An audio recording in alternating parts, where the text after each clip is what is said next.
Greetings. Welcome back to Ministry Monday. This is Carlton Coon. Last week, as we're considering the conversation about disciples and how that we turn converts into people who are maturing and becoming true followers of Christ. And again, I remind you, the word disciple is one who learns. So we are developing people. We are helping them to become something more than what they have been.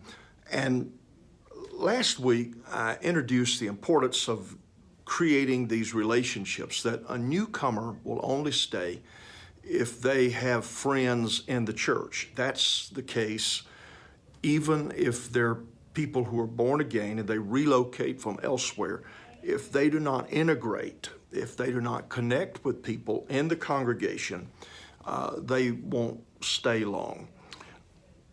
Sometimes the question comes when I'm doing discipleship seminars, well, how do we accomplish that? Well, the first thing is the pastor has to be an example of it. And that may involve you having people to your home.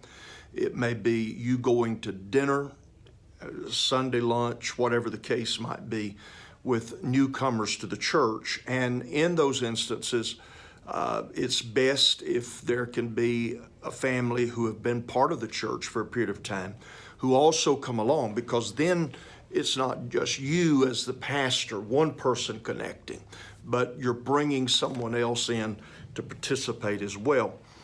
One of the things that I tried, and it works, doesn't always work, but was to assign someone.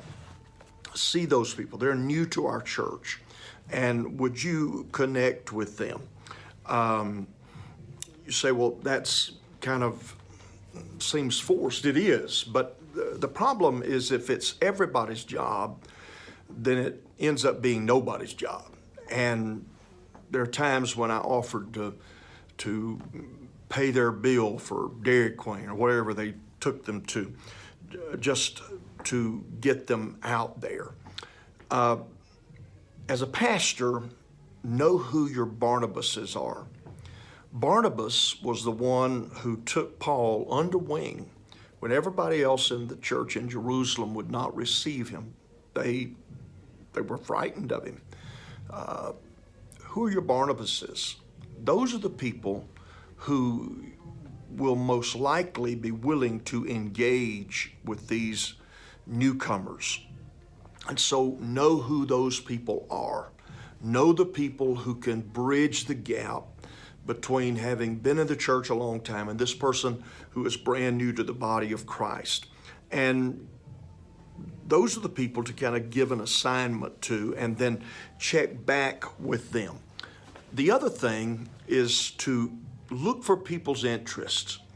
And it may be that they have a sports interest. They may play golf or racquetball, or they may be interested in collecting a particular, whatever it might be. If possible, and there's someone else in the church who has a common interest, connect those people together. And you may have to be the one who makes the introduction. The last thing I'll say about this is get newcomers involved in a group project at the church. It may be preparing a lunch. It could be cleaning the church grounds. When people sweat together, it simply breaks barriers and begins to create bonds, and people realize, you know what, I kind of like that person, and that's what you're striving for. So you've got to do something, because it doesn't just happen naturally. There are a few churches that are blessed with having a person or two who take the initiative to do this. Most, unfortunately, do not have that. You, the pastor, will have to be the one, and then secondly, you'll have to make the assignments. You'll have to make connections, bridging gaps between different people. And if you do it and are wise in how you go about it and are consistent with it, you will see your newcomers build relationships, and more of them will stay in the body of Christ. God bless.